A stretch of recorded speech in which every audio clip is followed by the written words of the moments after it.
Welcome to Samba Samba. Enjoy the video. You start by verifying essentials and powering the device. First, plug the adapter into a known working outlet. The LED should show steady power.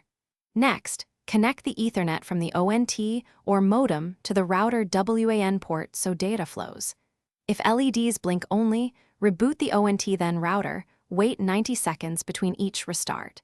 You do this because power sequencing resolves common sync issues, and physical cable faults cause most initial failures. You now get into the router to verify and repair the link. Open the web UI or official app. Once logged in, inspect WAN status and DHCP lease to confirm the router receives an IP address. If firmware is outdated, update it. This often fixes stability bugs.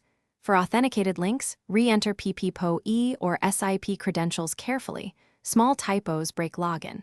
If wireless is unstable, change channel to a less congested one, 6 or 11, and set 20/40 MHz for compatibility. You finish by validating the fix and preparing fallback options. After applying configuration changes, reboot and run a speed test close to the router to measure baseline performance. This proves whether the link and Wi-Fi are healthy. If issues remain, perform a factory reset only as a last resort and reapply settings methodically so you spot the failing step. Troubleshooting tip: record the LED colors and blink patterns. Support teams use those precise signals. Thanks for watching. Consider subscribing if we helped you.